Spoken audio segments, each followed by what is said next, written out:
Uh, Hi everyone, Nurse Phill, founder of Supportworkerhub, and today on Community Builders, we're really excited. We've got Tony from Ipswich Laundry Services because we know out there that a lot of people with NDIS, there's a lot of services that they need to help them live their life and make sure that they can do what they normally want to do with that support. So today I met Tony middle of February and was really taken by what he does and how he's helping the NDIS community. So welcome, Tony. Thank you for having you here.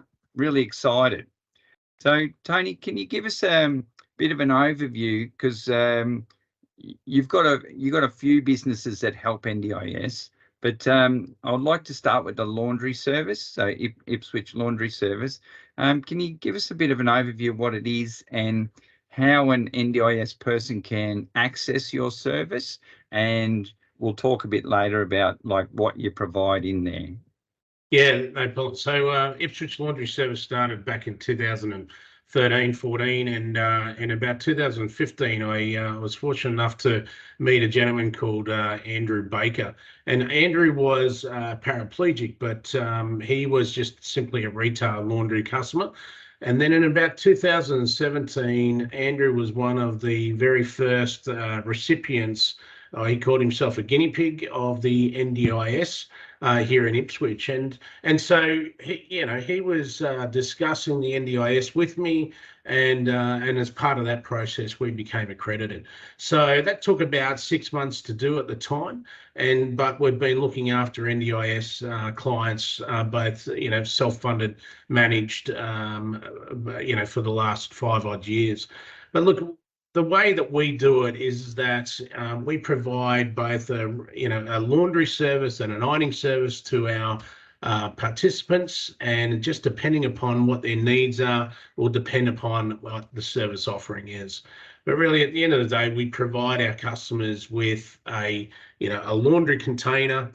We send them a text message the day before the service, and then we go and pick it up from their front door and we return it to them the next day.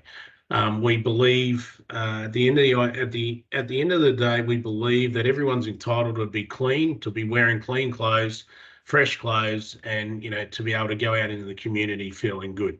And that's exactly what we do for them. We provide other services as well, but that's the general outline of what we do. That's brilliant. So like a support worker can put is it weekly service? Like, do they put all the clothes in a container for the week, put it out the front door? You guys have a set day that you'd come pick it up? Yeah, that's pretty much it. And again, we have we have a foul laundry service that we run multiple times per week. Urine, blood, fluids, anything like that, which we have a specialized team within the actual laundry facility. And we provide soluble bags and the container and everything else. But the way that it works is you generally have a designated day, a Tuesday. We will send a text message on the Monday, just reminding the participant or the carer to put the laundry out. And then we just come by, we take it, you leave it at your front door, and then we just return everything to that exact same spot. And then we just send the invoice off to the NDIS or the plan manager or whoever it is the Monday following the service, and it's just done. We make it really, really simple for everybody, because we understand that someone with a disability may not necessarily be able to get a container out to the front door. So that's the reason why we include the carer in that process. But at the end of the day, we have qualified, NDIS qualified staff who can go in, greet, and take the containers what they need. But at the end of the day, our job is really just to make it really simple for our customers. That's it. That's great. So those soluble bags, I just heard you talking about those. What do you use those for, and how does that work? Yeah, the soluble bags are really designed for infection control. So again, we have a very good separate space within our facility. So When there's general laundry, the general laundry is laundered by itself. It's not mixed in with anybody else's laundry. It's put in its own washing machine. It's dried by itself. It's folded and it's returned to the customer's container, sorted. So it's really well. But when it comes to foul laundry, and anything with human bodily fluids, we have a stainless steel area where we launder. But what we really do is the red soluble bag is a self-contained bag, and it goes into the washing machine as one wash.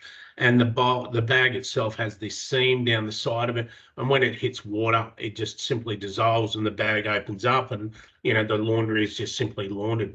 And it's just the process that we use in order to help around infection control, making sure that our staff just aren't exposed to things that we need to. But we use a commercial grade detergent, disinfectants, obviously, and a nice smelling finisher that makes everything smell nice at the end. Look, we have a disabled person at the moment who is incontinent, and there's always linen issues and things like that. We provide a bi-weekly service for that person. We go and pick up the container, we return clean to them, and then on the Friday we go and pick up the dirty again and return the clean that we picked up a couple of days beforehand. But we launder them properly. You get rid of that smell, and I think at the end of the day, our team do a really good job in order to help people have that dignity, I think. That's great. Yeah, it is about that. One of the other things I'll ask about, because when we're teaching support workers about hand hygiene and infection control in people's homes, like the gold standard is use paper towels because you can chuck it away, but that costs a lot of money, especially for people on NDIS. So we sort of say, well, use a tea towel a day. Use like one tea towel. Use that for the day to wash your hands, not for dishes or anything, just to dry your hands, and then put that in a wash. What do you guys like? How do we know that like the tea towels will be really clean? Is there a process that you have to make sure that like when they're coming back that we've got good clean water so we can wash our hands? Because I know like in people's homes, when we're putting all, like you say, soiled linen in with tea towels and all in the one wash at home, you can't make sure that that's clean enough, and putting it back out. And like you say, you get the odors and things that come, and are they cleaning out the wash machine properly afterwards? Yeah.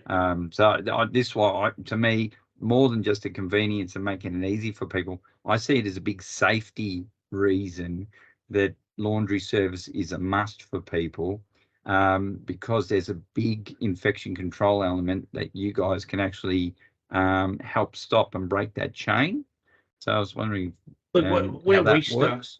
where we start is in the service agreement. So a customer will make an inquiry, and then we will obtain their needs. Identify what's going on in their lives, whether they're just a standard, normal sort of retail NDIS client, or whether there is a specialised service that's required. But within our service agreement, we identify all of their needs, and some of their needs are around irritation of detergents. So we use the customer's detergent if that's what they want us to do. But then when there is bodily fluids, that is something that is it's regulated by the detergent, the manufacturer, and we identify the what detergent is really needed. Now, look, I don't right here today. I don't have the type of detergent, but it's a commercial grade detergent that is purchased by us to our suppliers, who identify this is the detergent that you need to use. That's great. That's brilliant. Look, it's really good. The quantity, the type of detergents that are out there today, it's not only just for disinfection, it's also about grease removal and all that sort of stuff. It is. It's once you actually get your head into it, it's quite interesting. But there's a lot available to you in the marketplace. But as I said, we start with our service agreement, which is a personalised agreement between the both parties. It talks about respect and things like that, and how we treat one another and how we communicate. But more importantly, what it also does is it talks about what their needs are. And so when it comes to when you put your dirty laundry in with us, knowing that it's clean, it is because we use the correct detergents that are required for those types of laundry. But at the end of the day, it's really about we do a good job, Yes. and if there's ever any issues, we deal with it. But from time to time, there's always issues, but that doesn't necessarily mean it comes down to quality. It also comes down to customers' perceptions and things like that, and their requirements. No, it's good. It's good that, because you can keep them all clean and know that the like tea towels especially are ready to go, because like support workers are preparing meals for them. They're doing the personal cares, and hand hygiene is something we're really hot on. And it's like, we're not in a hospital environment. We're not in an aged care environment where you have these facility things. Yeah. So what can we do to make the practice as safe as possible, as clean as possible? And I think laundry service will just cuts all that out. You just know you're going to have clean linen every time. You're going to have clean clothes ready to go. And, and you've got a process where you can use that, put it into the plastic box, and it's contained. We're not spreading it around. We're keeping it in one spot, and then it just goes out the door. So Exactly right. You're not chucking it on the floor, waiting, and then banging it all into a box later. You've got it all contained at all areas, from storing to using to after. And to me, that's fantastic. That's amazing. Yeah. So and look, that makes a big difference. we sit there and we sort, the customer's laundry. You put everything sort of together, the little groups, so that you're not having to filter through everything and then it's done. Look, there are customers there too that have got their own issues, and we do the family laundry, their kids' laundry as well, and we separate those as well. So that way, it just makes it easier to unload the container and then to fill it up. And again, we have other customers that have their own individual personal needs. We have a young lady who has autism, and she just, needs her own container, which helps her in order to process, to understand. And so we just simply provide her own container. It's nothing complex.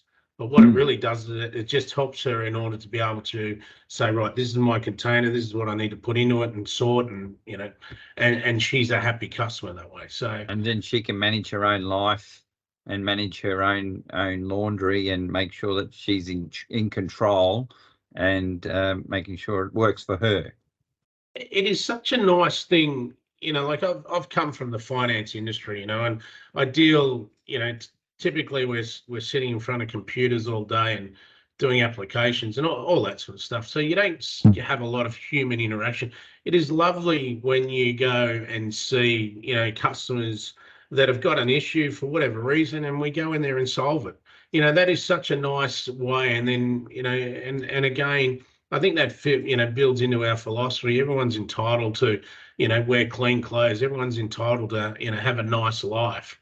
Even if you're disabled, at the end of the day, the decisions of your parents, or the accident you're in, or the disease that you have, it's not really your fault. So therefore, it doesn't mean that you've got to have a miserable life. And that's why I like, we were talking before, it's the reason why I like the NDIS. At the end of the day, we had 100 great providers caring for disabled people within the community, but it was really dysfunctional, not decentralized. It was all over the place. At least the NDIS now is pulling it all together, and I feel that these people can now have genuine lives that they can live to their potential, and I'm happy to be part of that. That is brilliant. No, that's a great reason why to do something. Yeah. Now, with laundry, that's not the only thing you do. You also said you do things around sensory toys and equipment. Yeah. My wife owns a business called Cute to Boot, and it's here in Ipswich, and my little plug for my wife's business there. And Go for it. so she has, she's a baby boutique, and she has great gift wares and all those sort of things. But what she also does is she has sensory toys, educational toys. And so when it comes to, disabled, deaf, blind, those types of children, or children with those types of disabilities, they're very disconnected from, from society, and it takes some time in order to learn and to understand what's around them, smell, touch. And these sensory toys are very basic. They're basic toys, but they're specifically designed in order to help a child to understand feeling, touch, soft, hard, and smells. And so that helps them in order to develop those skills. And so that's what her business is now developing into as well, is, educational toys. So again, there are so many different types of toys out there, hammer toys, where it requires some type of effort. And then, the most basic of that is that a child learns how much pressure needs to be applied in order for an action to occur. And so that's what the idea behind these hammer toys is it helps them in order to develop adjustable actions. So, and again, that's another part of the market that is starting to develop now as well, is that from, the funding that you're entitled to purchase these toys, she's now developing those, developing the suppliers that will now bring those toys into country, which will help in order to, develop these skills for the children. So that's amazing. A good one. Cute-2-boot.com.au. I'll say it again. Cute-2-boot.com.au. Oh, wonderful. Cute-to-boot.com.au. Cute-to-boot.com. Yeah, that's great, because we have a lot of members out there, so that listen to this, and there's a lot of children that they look after, so from all over Queensland. So yeah, that'd be really good for them to understand and know. Is there any other things that you provide people for NDIS? Look, I'm a licensed financial advisor, and to be honest, my laundry business was the side hustle that I ran for a number of years so that I could pay for our lifestyle, send our kids to school, and pay. We have a beautiful blended family of 5 kids, and it's great to have them around, but they're damn expensive to breed these things. So it's we sent them to good schools and everything, but that costs money, and so the laundry is my side hustle on the side. But I'm a licensed financial advisor, and I run a financial planning group called Orchard Financial Advice. And what we do is we provide both financial services to aged care, in-home care, and compensation, and including veteran affairs. I'm a veteran, Army many years ago, different lifetime ago, but again, connected through those. And then we also run a business management group called Orchard Business Advice, and that provides all the back office support to small businesses, which are anything that stops our clients from generating money. We provide those services for. So bookkeeping, administration, business planning, operational, anything, supply reviews, banking, anything that stops our clients from, being in front of the client, other than, actually doing the work and sending the invoice out to whoever. We provide those services for them. And so we find that's a really good developing business. We have an NDIS client up on the north side of town, which is really just around, we provide all that office admin support to them. We have just simply a weekly retainer fee that we charge the client. But what that allows them to do is to be being out there in the community, providing the services, and not sitting at the office doing all the admin and sorting everything out, all the way through to meeting with the clients, with the accountant on a regular basis. Orchard Business Advice is a registered BAS agent. We do bookkeeping services, accounts, payrolls, and so everything that we offer NDIS is sort of tapping into disability services, veteran aged care. But again, it's just such a growing organisation and developing organisation infrastructural wise that, I think it's just going to be the type of business that's going to be required into the future. They sure will, because we need like the service providers to be front and center, meeting with the clients and with their staff all the time, because it's 24/7. It's not like it's shut the shop at 5 o'clock and go home. It's all the time. So having that reassurance that you've got all the back end covered for you, it just takes the load off your mind, and you can really just go forward and really just deliver what you wanted to do, there to care for people. It's the same as you, Phil. We spoke before. 30 years qualified nurse, emergency services. You're great at what you do because that's what you know. Yes. But when being in business, it's not just about the core skill of whatever your expertise is. You now got to learn how to do business planning, cash flow management. Manage your cash flow so you can pay your BAS or your superannuation on time. But if you don't know these things, then that's where people get into trouble. And we provide, we just simply provide that one-stop shop. We will go and send out the invoices, chase up the money, do the administration, pay the BAS, pay the wages, superannuation, whatever it is, we can do it. And that's our expertise. Our expertise is not necessarily looking after the person in the community. Our expertise is providing the services, the business support services to the NDIS business that's supporting those participants. Exactly. So they can get out there and actually be there for them and actually and just go, I know all this is covered. Tony's got me covered here. I'm sorted. All I have to do is go find my new participants and make sure my staff are doing the right thing, getting the right training and education and complying with the NDIS, and away we go. So isn't that one like the compliance, the compliance component, but more importantly around the audits. Every couple of years when you do your audits, your manuals, your processes, again, it's not my expertise, but what I do know is that it just takes so much time. Now, you as a business owner need to develop your own processes and procedures. That's just what you need to do because that's your expertise. But to sit there and to do the audit itself, and I've been through a few of these now. They're terrible. They're not a very nice experience, but they're a requirement of an NDIS provider. So, they're all the sort of little services that we provide, and anything that will help, we're involved with. I know us at Supportworkerhub, we get called regularly when audits are about 2-3 months out, going, hey, we need to get our training up to date, and then they realise they haven't got a operations manual for the high intensive supports. So they say, hey, Nurse Phill, can you write one of those up for us?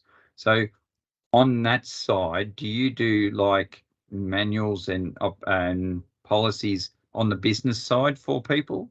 Yeah, no, we do the business. So when we talk around, operational management, so, the person who's providing the services provides all of those services. We provide all of that back end. Just draw a line down the middle of the business. Anything that's required in order to support the person in the community, that's the customer's responsibility. But we provide all that back office support, all the stuff that just slows you down and stops you from actually being able to be out there supporting people in the community.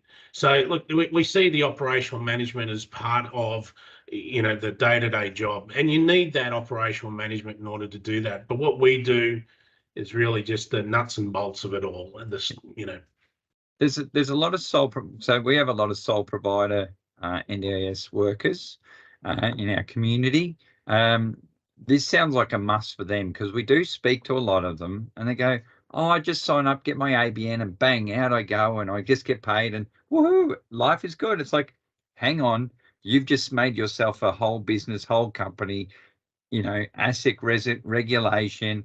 That's all on you now. So they don't understand that they're in charge of all of that now. When they worked for someone, they handed all that on to their employer. But now they're employing themselves. they've got to take all this on, you know. And and it's not only about that compliance side of it. That's the industry, skill sets that's required in order to provide that support, right? But it's the other part. It's the business fundamentals that people who are good at what they do as an occupation may not necessarily have the developed skills in order to run a successful, well-managed business. And so that's where we come in, and the hardest time of the year is February. And the reason why is because you've got all the revenue the GST that needs to be paid for that October, November, December quarter. You've got the superannuation that was due for that same quarter back in January. You've got your GST due on the 28th of February. And then in March, you've then got your provisional taxes, your self-employed income for the next financial year. And then by the month of May, you've then got your tax due from the previous financial year. It's an absolute killer, the first 5 months of any year. But what people do is that all of a sudden they do in the month of August, when the absolute business is booming, you're getting a heap of money in, you're thinking you're doing exceptionally well. But what they're not doing is they're not planning for that January, February, March, April, and May period, which are absolute killer times. And so what we do is we bring everything back to reality. We say we project out all of your cash flow. We project out based on your current expenses. This is how much you're going to need, and we retain that for you, in your own account. But we retain that there for you for your future liability. And so that's where businesses stop getting into trouble and start living within their means, so that they can genuinely build a good business. Yes, and because they forget about that, and they go, oh, I can get like $60 an hour. Woohoo! Look at me. And it's like, yeah, but everything comes out of that $60. There's a lot you've got to take out of that. So that's really good. Yeah, look, there is obviously there are so many benefits to working as an employee for someone else, but there are so many more benefits to being self-employed. And what I love about self-employed is the fact that I can direct my life in the direction that I want. I can generate the revenue that I need in order to finance my family and the lifestyle that we want. And, we have come to that stage in our lives where, as we said before, I just came back from a nice little holiday down on the Gold Coast. It's great to be able to do those things, but what it really takes is it takes a lot of preparation prior to you just having all this money and being able to do things with it. You've got to build your foundation. I call it my foundational plan.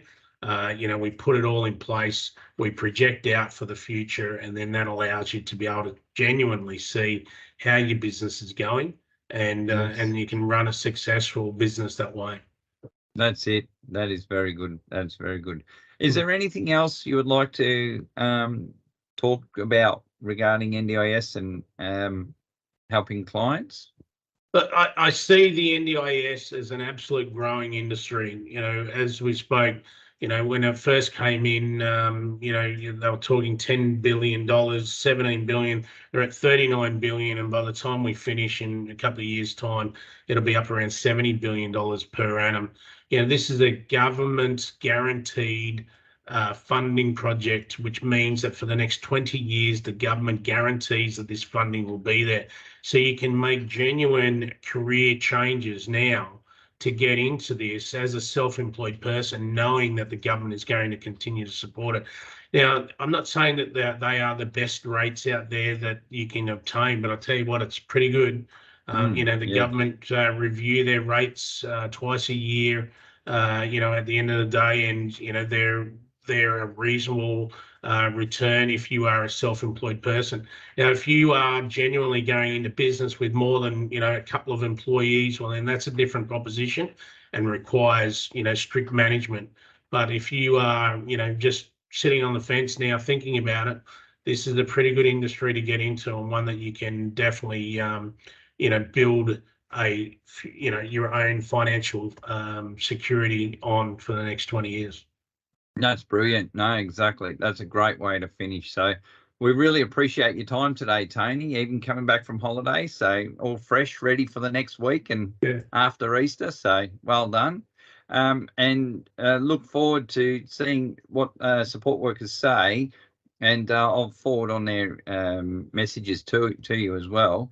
And it just gives them another avenue that they can understand, things that they can assist their clients with, and give them a more holistic look at what they can actually provide. And I tell you what, a laundry service that can help keep their clothes clean, their linen clean, their tea towels clean, and just know that when you're drying your hands especially, that it's clean.